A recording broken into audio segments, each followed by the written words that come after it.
What is the nature of reality? What's the purpose of humanity's journey here on planet Earth?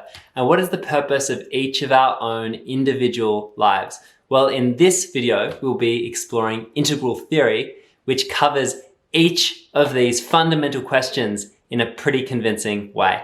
Hope you enjoy.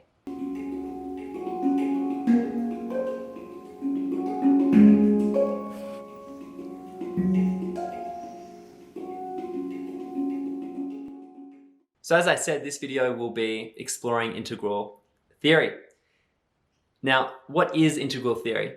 Integral theory is a comprehensive theory of the universe and everything in it.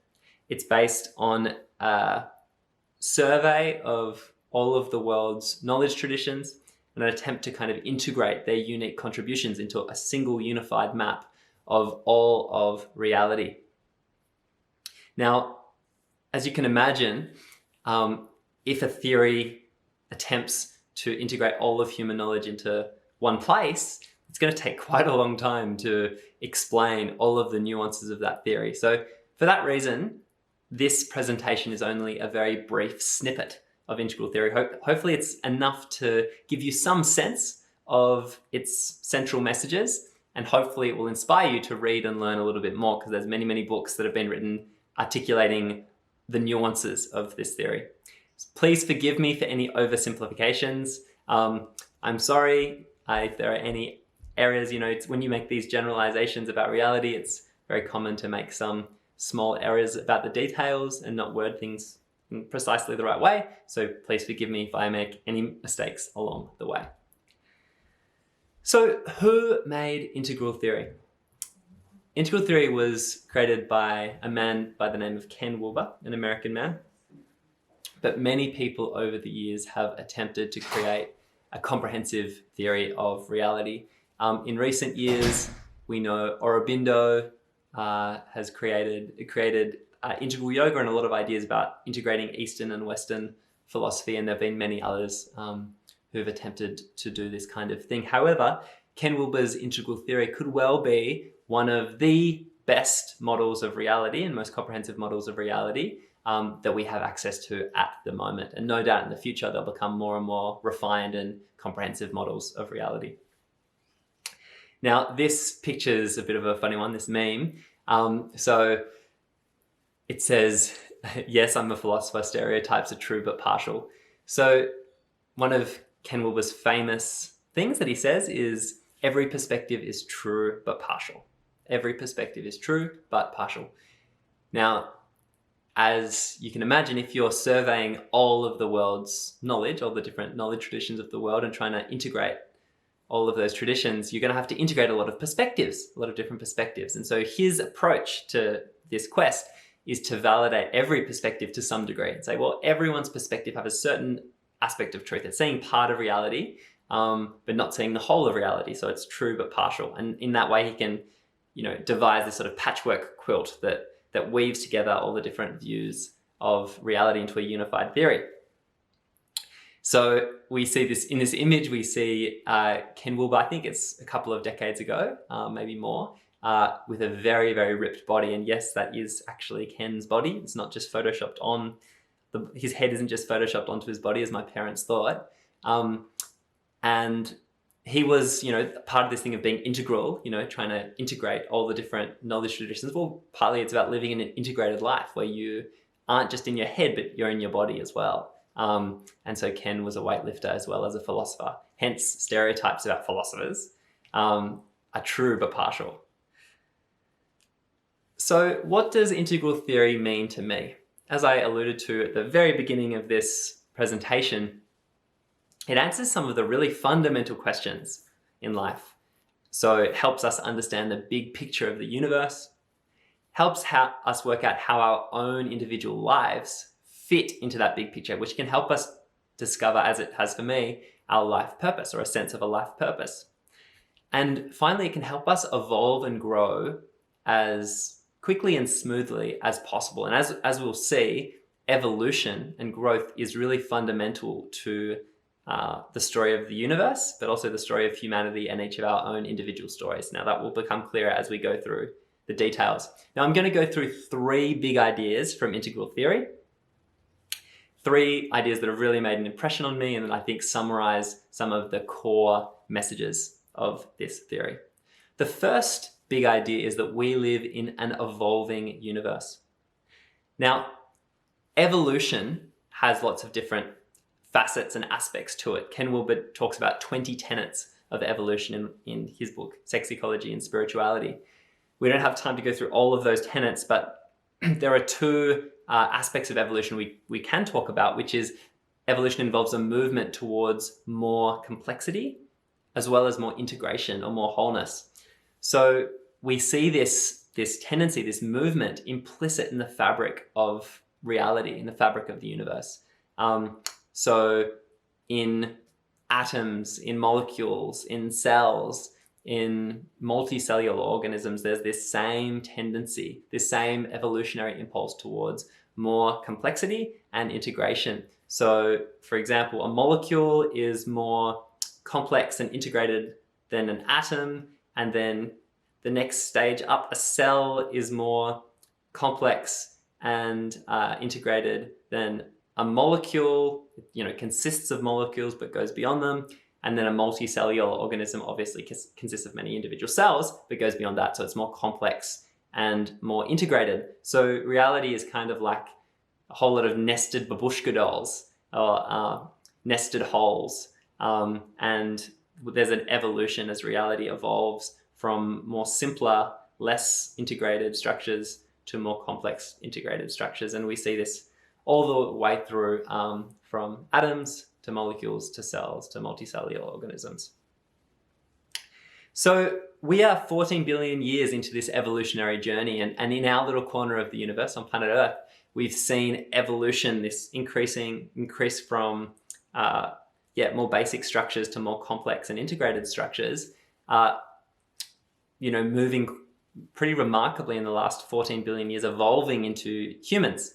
And as far as we know, we're the most complex form of consciousness, the most complex and integrated form of consciousness, in at least some important ways, in the known universe.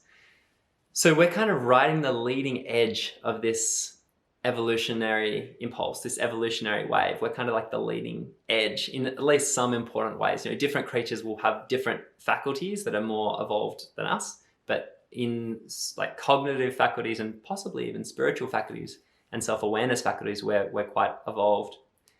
So that brings us to the idea of humanity and our role. So evolution is continuing through humanity's consciousness. This movement towards more integration and more complexity exists in our structures of mind, in our structures of consciousness. Just as much as it exists in matter, just as much as atoms evolve to molecules, which evolve to cells, so too do our worldviews and our structures of consciousness or structures of meaning making evolve from more simple models to more complex models in that same way, which is kind of remarkable. And we know that our evolution occurs in many domains. In the emotional domain, there's growth and development there, the cognitive domain, spiritual domain, the ethical domain, also in our worldview and in the very way we make meaning. Now, we may not be familiar with this idea of meaning making and our structure of meaning making or our structure of consciousness, but that's a very important aspect of our evolution. And so we're going to focus on it because integral theory has some pretty important ideas. So the evolution of our capacity for meaning making is a particularly fundamental part of our development, as I just said. It determines how much of reality we see, but also how we see it. So it determines how much of this universe we're aware of, and also the way in which we perceive it. It's very much related to the work of Maslow, Piaget, and Erikson. In a moment, I'm going to go through, in the table, you can see different levels of consciousness and different levels of meaning making, and each getting more complex and integrated than the previous one, so evolving over time. Before I go through that, I want to share a little story that helps elucidate what we mean by meaning-making structures, because it can be a little bit confusing to begin with. Let's really ground it, make it practical and relatable. So I want you to imagine there is a forest, and in this forest, there is an object. And there is a tribesperson walking through this forest. Let's say it's a Sinhalese tribesperson who's never come across, another civilization before. So it's just this tribesperson who's always lived in their very, very traditional ancient tribe. They come across the object, they, bump into it with their foot, and they pick it up. They go, oh, could I use this as a tool? Could I use it to get food or for some other purpose? No, I don't think so. It doesn't seem very practical for me. They put it down and they move on. Next, a primary school student. Now, don't ask me how a Sinhalese tribesperson, a primary school student walking through the same forest. Humor me with this example. Primary school student walks through the forest, knocks the object with their foot, picks it up, goes, oh, it's a book. Interesting, but too complex for me. I can't understand it. Puts it back down. Then a high school student comes along, knocks it with their foot, picks it up. The high school student goes, maths and physics. Maths and physics book. Interesting. Don't really understand it. Going to put it down and keep going. Next, a physics university student comes across the object in the forest, picks it up, goes, oh, interesting. I get a little bit. It's about quantum physics, I believe. I get some aspects of this book, but I don't fully understand it too much. So I'm going to put it back down. And then finally, a professor of quantum physics walks through the forest, bumps into the book, picks it up and goes, wow, the book includes one of the latest innovations in quantum physics, and it completely blows the mind of this quantum physicist. So that story shows how people, each of those people had a successively more complex and integrated worldview or capacity to make meaning, at least as it related to quantum physics. And so they were able to see more of reality, perceive more of reality. The same book was there in every instance, but each person could successively see more of that or access more of that reality. And so this applies in many different fields. I remember as a surfer, when I first started to surf, I'd go out in the ocean and I couldn't work out which waves to catch and which ones not to catch. But then over time, it was like my map of the ocean became more comprehensive and sophisticated, and I would be able to read the ocean better and better, and I'd be able to know exactly where to go to catch waves. And I'd see new people come out to the surf, and it was like they were blind to those aspects of reality those cues that I was paying attention to. Now, this applies in every realm, emotionally, socially, and so on. And when we say our meaning making, our structures of meaning making, it talks about some kind of general capacities that evolve as we become more aware of more of reality, particularly of social and philosophical or and emotional parts of reality, as we'll see. So let's have a look at this table which describes these levels of consciousness, levels of meaning making. So, and this table is an oversimplification of, I won't say an oversimplification. It's a simplification of Ken Wilber's model of how consciousness develops. At the bottom, we see the magic level of consciousness.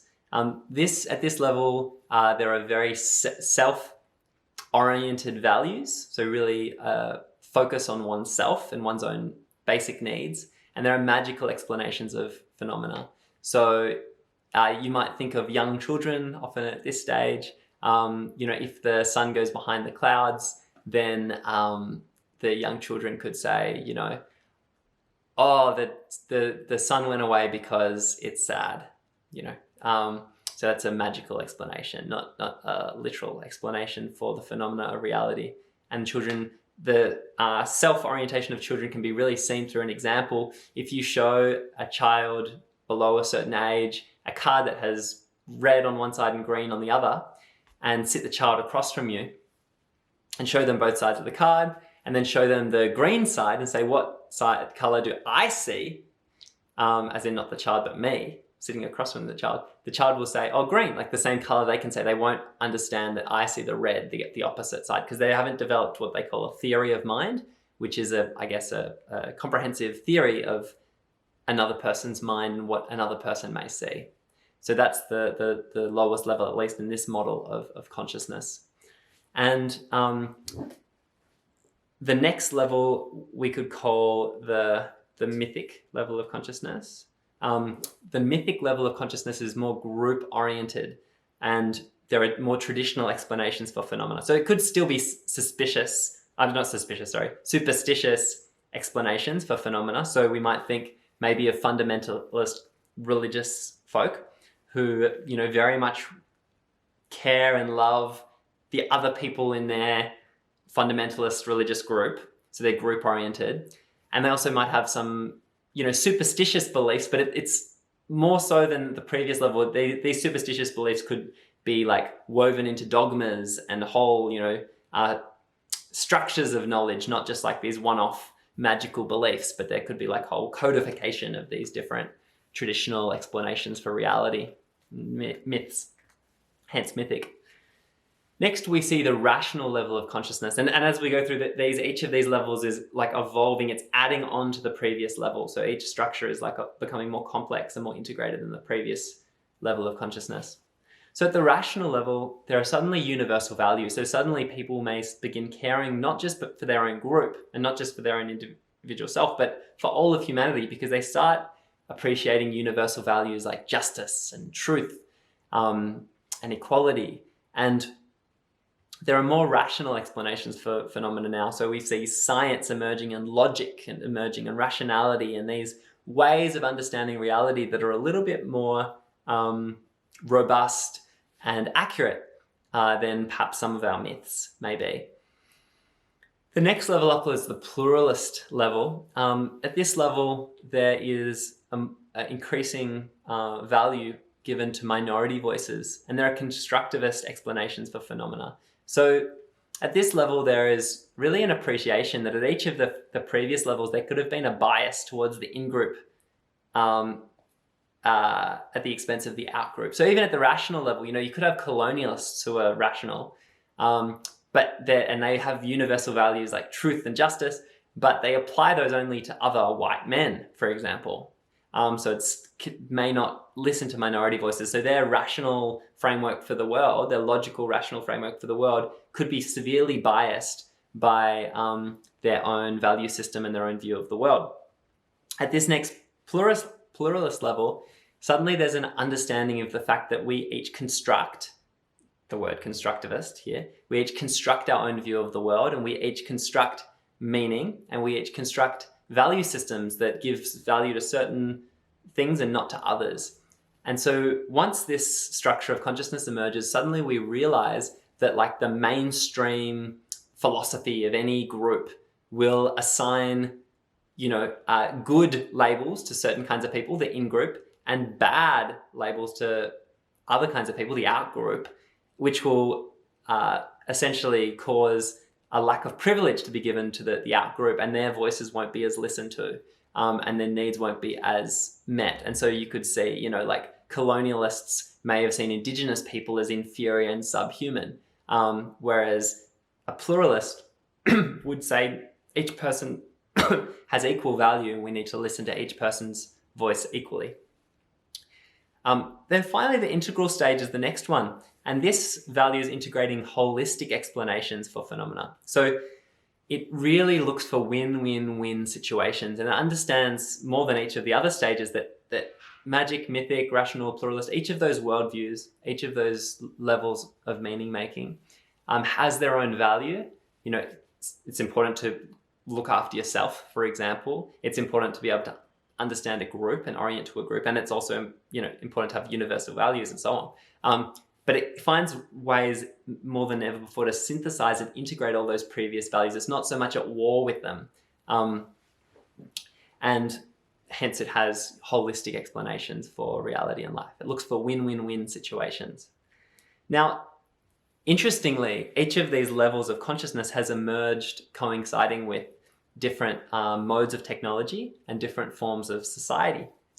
So the magic level of consciousness was present even in the earliest tribal societies. So it emerged even with the most basic tools. But then when the plow was discovered, this liberated more time and energy. and resulted in an agricultural society that liberated more time and energy for humans to engage in different kinds of inquiry into the nature of reality, to engage in more communication with each other and communication with broader people from broader distances. There was more travel, more cross-pollination of ideas. And that led to this more complex structure of mind, the mythic structure of mind. Then when machines were created, like the steam train and the printing press in the Industrial Revolution, this led to the rational structure of mind emerging in a bigger way. And now there could have been, in some of the earlier societies, there could have been people at the leading edge who were already at like a rational level, but they would have been a very small percentage of the population. But with the Industrial Revolution, there was the center of gravity of humanity moved up so that more people were at this rational level. Then with and again, that's because, with these machines, like the printing press, there was more cross-pollination of knowledge and, more wealth, more time liberated to engage in different kinds of inquiry and so on. And so there could be this deeper, this broader structure of mind that emerged. Then with the communications revolution and information technologies revolutions, particularly in the 1960s, we really saw this pluralist level of consciousness emerge much more. And so once again, digital technologies and communication allowed for much more cross-pollination of knowledge, much more travel, more advanced levels of inquiry into the nature of reality with sciences and academic lines of thought. And all of that gave rise to this pluralist level of consciousness. Now, you'll notice that I've said that the society, and that could be said to be egalitarian. You'll notice that I've said that an integral society is egalitarian and technocratic. What I mean by that, and this is just my own musings about what an integral society might look like. We don't probably have any societies that are where the majority of people are at the integral level of consciousness, at least that I know of. But essentially what this means is, you have egalitarian, so it's very equal, but technocratic, meaning it recognizes degrees of expertise. So the society is very, very equal, but also there's a little bit more power given to those with greater wisdom in certain areas. So, if you are a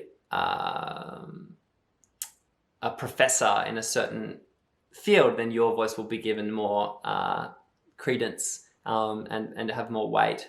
And maybe even there could be kind of ethical and spiritual masters who they have more power in those domains in society. So there's some way of balancing fundamental equality, but also the fact that different people will have different expertise in different areas and different things to contribute. We already do that to some extent in our society, but I imagine that in an integral society, they do it even more. Now, a last interesting point is that we see, you can actually map out the percentage of a society or the world's population that is at each of these different levels of consciousness. So I've got this bell curve here, which tries to show this. Now I've taken these statistics from an article which is mostly focused on business, and it's taken its statistics from the US population. I'll link the article or our citation to it in the description below this video. I can't vouch. I've done some kind of they used slightly different words for the stages in that paper. So I've tried to kind of transfer it across to this model. So the percentages may not be completely accurate here, but it gives us a little bit of a sense of how this can evolve. So we see 5% at the magic level, 12% at the mythic level. This is, as I said, US Americans. 68% at the rational level, 10% at the pluralist level, and 5% at the integral level. And, in this bell curve, you can see stage of development is along the x-axis and percentage of the population is along the y-axis. And over time, there is a tendency for the center of gravity to be increasing thus far. So whereas in the past, maybe there was a time when the majority of the population was at the mythic level, now we see the majority of the population at the rational level. And then hopefully in the future, we'll see it move up to pluralist and to integral. So this is a way of charting the evolution of humanity's consciousness. So I want to give one more example to flesh out what these stages of consciousness look like and show the practical significance of evolving, why it's important for us to evolve and get to these higher levels and what impact that has. Because, one way to put it is that our level of consciousness determines the society we create for each other. It determines the kinds of issues that our society faces. So it is really important, and I'll explain how that is with this example. So imagine that you are the director of a clothing manufacturing business. You need to acquire land to build a new factory, and there are 2 available plots of land. The first is a large plot of land that's cheap, but there's a small site of Indigenous significance on it. The second plot of land is a medium plot of land that is expensive. So if you're at the magic level of consciousness, you'll answer this question by asking, what's best for me? Remember, you're very self-oriented, so you'll think, what's the best for me? So you might go for, well, let's just go for the cheap one. I don't care about the Indigenous people. I just, this way it'll do the best for my business and, give me, help me pursue my goals, maybe give me a pay rise. Who knows? At the mythic level, you'll be more group oriented. So you'll be thinking, what's best for my company and my team? So again, let's say hypothetically, you could say, well, this is going to be the best for our business as a whole, not just for me, but for all of us. So let's go for it. There probably won't be that much interest in the interests of the Indigenous people because they're not part of your group. They're an out group. At the rational level, you might think, well, what's the best according to universal values? So maybe there's some consideration of the Indigenous people, but as we saw, these universal values, kind of universal in inverted commas, they may not in fact value each person equally. Maybe the person might be racist and they believe in justice and truth, but that those don't really extend to Indigenous people. They might see Indigenous people as a little bit lesser or not as important. Or at least as their culture is more primitive or inferior, when in fact there might be tremendous cultural riches and treasures in their tradition. And so once again, a rational manager may also go, look, this is just a small side of Indigenous significance. They might explain, the significance of it away and then still go for the cheaper plot of land because of their own interests and that of the business, and see that is outweighing their Indigenous interests. A manager at the pluralist level of consciousness might ask, what's the best for all involved, valuing everybody equally, especially minorities?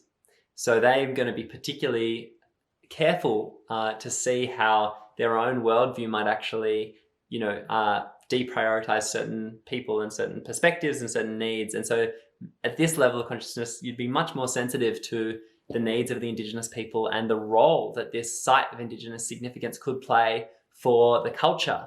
And particularly, a lot of Indigenous communities and cultures around the world have experienced tremendous trauma at the hands of other, particularly colonial cultures. And so you may go, I don't want to be part of that. I don't want to continue this cycle of abuse.